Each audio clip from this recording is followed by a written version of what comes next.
Profesor Echevarne, un gusto que hayas accedido a esta charla. Presentate, por favor. Un placer, la verdad es un gustazo charlar contigo. Y bueno, yo soy economista, trabajo desde hace muchos años, primero trabajé en finanzas y también en real estate, hice negocios de varios tipos, hasta que hace 12 años vendí mis empresas y me dedico desde entonces a tratar de generar una mejora en el debate en Argentina para tratar de salir de algunas falacias que andan dando vueltas que nos están haciendo mucho daño desde hace 70 u 80 años. Lo que dijiste es ahí, el debate. Por eso, para arrancar esta charla, mi primera pregunta es, en estos 3 meses del gobierno de Alberto Fernández, ¿ves alguna mejora claramente en materia económica de lo que veníamos de Macri? Sí, la verdad es que no veo una mejora porque lamentablemente cuando uno ya estamos llegando a los 100 días de gobierno y lo que observas es que se repiten todas las viejas ideas que nos llevaron a esta decadencia que ya lleva más de 70 años. Si tenemos controles de precios, el cepo cambiario, que lo puso Macri, pero lo mantiene Fernández. Aumentos de impuestos, que también aumentó Macri, pero lo sigue aumentando Fernández en plena recesión, o sea que son cosas que son muy negativas. Y luego ideas estrafalarias, como creer que vas a frenar la inflación, una ley de góndolas, como en su momento decía Duhalde, pero que también lo apoyó Fernández y Cristina, que vas a vender productos a granel, cosas que no funcionan, digamos, esperar hacer aumentos de tarifas, o sea, retrasar las tarifas, que tampoco funcionan, son todas cosas que ya hemos hecho en el pasado y que no tienen ningún futuro. Y por último están tratando de resolver el problema de la deuda, pero para poder hacer una propuesta razonable tienen que tener superávit primario como mínimo, es decir, gastar un poco más de lo que te ingresa, gastar menos de lo que te ingresa para tener algo para pagar los intereses. Si no tenés dinero para pagar los intereses, ¿qué le vas a ofrecer a los acreedores? Simplemente una quita de capital y los intereses cuando pueda te voy a empezar a pagar. Creo que eso no va a andar. O sea que me parece que lamentablemente no hay nada, ninguna reforma estructural que nos permita decir que la Argentina va a cambiar o va a salir adelante o va a salir de esta larguísima decadencia que ya llevamos un montón de décadas. Ok, entonces con esto que me estás diciendo de que no hay ninguna mejora, se venía diciendo de que como veníamos con Macri podía inclusive haber una hiperinflación, que la hiperinflación estaba a la vuelta de casa.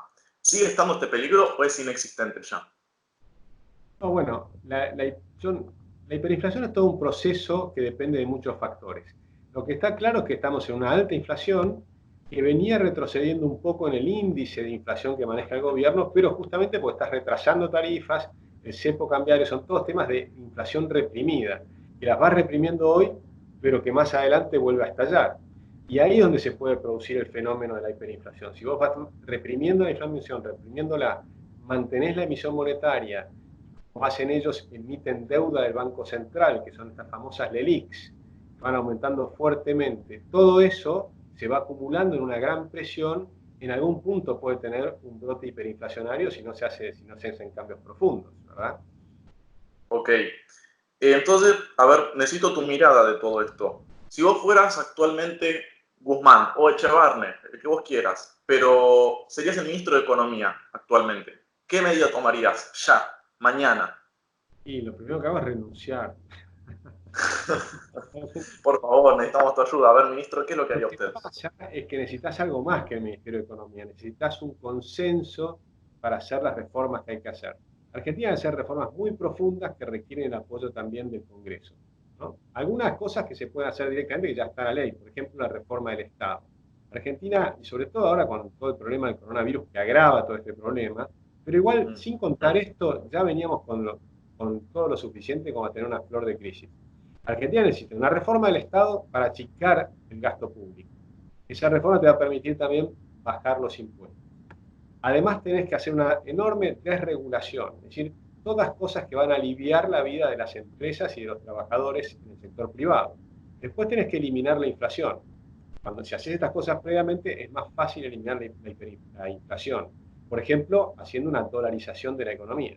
Si dolarizás la economía o haces un plan de convertibilidad, un plan de shock, haces una caída muy fuerte de la inflación, una baja enorme de las tasas de interés, y eso es expansivo, es decir, es una expansión del crédito. Espera, te interrumpo, porque te me adelantaste, la verdad, tenía la pregunta más adelante y ahora me la nombraste.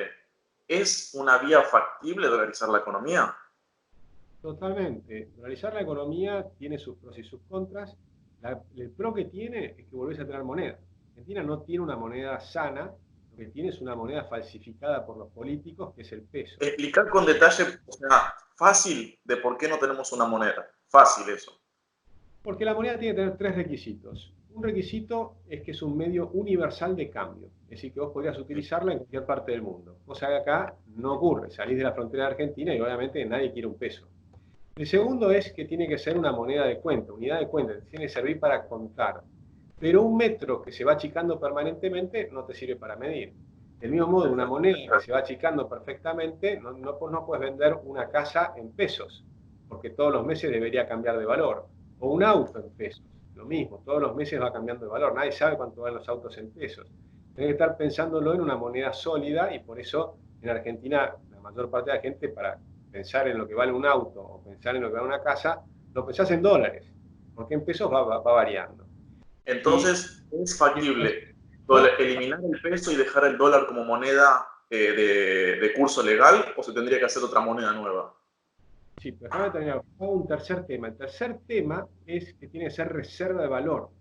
Y vos podés Sí. acumular moneda y eso reserva el valor. Es decir, podés postergar tu consumo para más adelante. Eso en Argentina no podés hacerlo en pesos porque todos los meses se te va achicando. Si te demorás un año con tus pesos en el bolsillo, vas a perder un tercio del poder adquisitivo, lo cual es un disparate. Con lo cual te lo van sacando. Por lo tanto, ahí si vamos a dolarizar se puede hacer de dos maneras. De una manera es unilateralmente, pero eso te va a significar un salto del tipo de cambio, de lo que vale el peso por dólar, porque no tenés suficientes dólares. La segunda manera es con un tratado monetario con los Estados Unidos. Ese tratado monetario te permitiría hacer, si es que lo logramos obtener y conseguir yo creo que con el gobierno actual de Estados Unidos sería factible, lo que conseguís es que te compartan el señoriaje, es decir, que te entreguen dólares contra pesos y nunca más puedas emitir pesos. De forma tal que la demanda de moneda en Argentina va a crecer fuertemente y eso es lo que se llama el señoriaje, la posibilidad que tiene Estados Unidos de emitir dólares sin generar inflación, porque aumenta la oferta de dólares a la medida que va aumentando la demanda de los dólares. Y que parte de ese beneficio lo comparta con Argentina.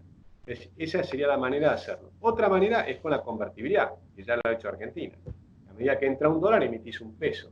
Tenés una regla fija o con una pequeña ponderación de hasta un 70% de respaldo en dólares. Es decir, que puedes emitir hasta 1.3 pesos por cada dólar que ingresa. Eso funcionó muy bien durante 10 años y la inflación bajó a cero. De hecho, los últimos 3 años de la convertibilidad, la inflación fue negativa.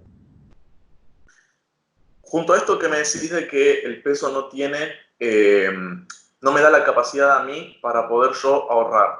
Entonces, desde el inicio de los tiempos, todo mundo, toda persona, mis abuelos, mis tatarabuelos, todos guardaron dólares, nadie pesos. Entonces, ¿qué me recomendarías a mí si hoy día yo tengo unos dólares bajo el colchón, unos 10.000 dólares aproximadamente? ¿Qué es lo que me recomendás que yo haga con eso? Bueno, en realidad hoy el dólar sigue siendo mucho mejor inversión que el peso. Sin embargo, el dólar también pierde valor. Va perdiendo cerca de un 2% de su valor por año. Por eso es que hay que buscar algunos métodos de inversión. Por ejemplo, ahora que están cayendo muy fuerte las acciones, uno puede ir comprando acciones a largo plazo, siempre y cuando compres acciones de empresas muy sólidas que no vayan a quebrar. La Argentina va a entrar en una crisis muy grande y me estoy refiriendo no solo a acciones de Argentina, acciones de otros países, de Brasil, de Estados Unidos. Es decir, hoy hay una oportunidad que es esta baja muy fuerte que hay en los mercados para ir comprando acciones. Había un gran banquero que era Rothschild que decía hay que comprar cuando la sangre está en las calles. Y hoy coronavirus está en las calles, ¿no? Y está matando gente. Entonces, ese es el momento de ir armando posiciones de largo plazo para una persona joven como vos, es un momento ideal para comprar acciones. Por supuesto, siempre y cuando no las tenga que vender dentro de un mes o 2 meses, sino es para pensándolo en el ahorro de largo plazo. Y a la larga es una gran inversión.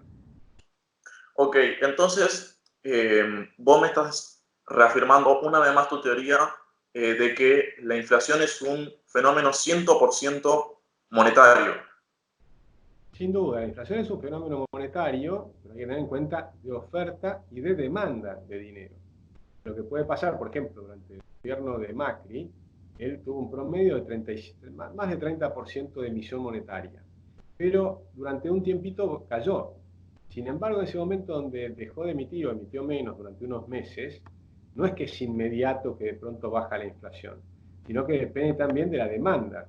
Y si la demanda de dinero estaba cayendo por el susto fenomenal que tenía, porque por ejemplo perdió las PASO y ganó Fernández, eso provocó una salida de la Argentina muy fuerte, la gente salía a comprar dólares y la demanda de los pesos se deterioró muchísimo, con lo cual se mantiene la inflación. Pero a Entonces largo yo te pregunto, está ¿por clarísimo que qué, es. ¿por qué a día de hoy todavía seguimos teniendo inflación? ¿Qué es lo que hace o qué es lo que no hace el gobierno para que a día de hoy sigamos teniendo inflación y tanta inflación? Bueno, Argentina sigue teniendo una emisión monetaria muy alta. Vos comparás la emisión monetaria anual de los últimos 12 meses, sigue estando arriba del 35%.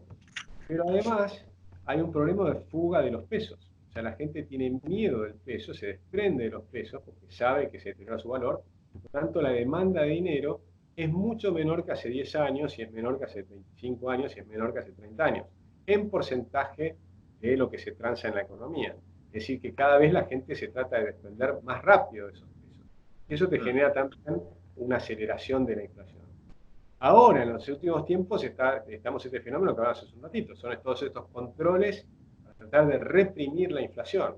Pero eso no significa un cambio de largo plazo, eso significa simplemente postergar algo de la inflación para dentro de unos meses o dentro del momento en que estalle este programa que Y no va a ser entonces, definitivo. vamos a volver a lo que yo te dije si fueras ministro de Economía. ¿Qué medida harías ya para que la inflación empiece a bajar? Que empiece, digamos, como, bueno, vamos a empezar de a poquito ya, que esto baje de una vez. Sí, yo no empezaría de a poquito. Yo creo en los programas de shock. Sí, De shock. todos los que han sido exitosos han sido los programas de shock. Todos los programas graduales en Argentina y en otros países han sido los programas que han fracasado.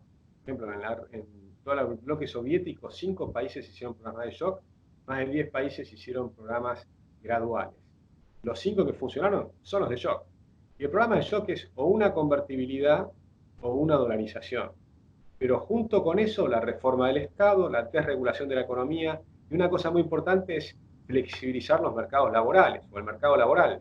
Al flexibilizar el mercado laboral, aumenta rápidamente los puestos de trabajo. Entonces, cuando vos tenés una recuperación de la economía, con un mercado laboral flexible y con reglas claras en el mercado laboral, no costosas para el empleador, entonces vas a generar mayor empleo que si tenés lo contrario, si tenés reglas laborales muy complejas como las de España. España tiene grandes empleos, Estados Unidos no. Vos mirás Estados Unidos, Israel, Alemania Occidental, bueno, ahora es Alemania está unida, ¿no? Alemania y demás, encontrás que todos esos países que tienen muy bajo desempleo son justamente los países que tienen o bien reglas laborales muy flexibles o bien hicieron reformas laborales para flexibilizar el mercado de trabajo. Y esa es la clave para el éxito de la Argentina. Argentina va a crecer cuando hagamos crecer la cantidad de empleos privados, es decir, cantidad de empresas privadas. Y eso requiere menos regulaciones, menos costos laborales, no salarios, sino costos laborales, y menos impuestos, que es un drama, los 167 impuestos que hay en Argentina, ¿no? Para cerrar esto, imaginemos que la Argentina de un día para el otro se convierte en liberal. ¿Cuánto tardaríamos en eliminar la inflación y comenzar a crecer? Yo creo que sería muy rápido, en el lapso de un año y medio. Un año y medio Argentina debiera tener una inflación muy baja y estar creciendo muy rápido, a tasas del 6% anual. Pero además creciendo al 6% anual durante mucho tiempo, porque lo que tenés que hacer es incorporar 1 millón de chicos jóvenes al mercado laboral en los próximos, en realidad, 1 millón por año durante los próximos 4 años. Por lo menos 3 millones en 4 años. Es decir, aumentar la cantidad del sector, de gente trabajando en el sector privado. Chicos jóvenes y también los que tienen que venir del sector público, que van a ir pasando al sector privado, y mucha gente que está recibiendo hoy planes sociales que tiene que también empezar a trabajar en el sector privado. Profesor, esto es todo. Estoy muy agradecido con usted. Muchas gracias a ti, fue un placer.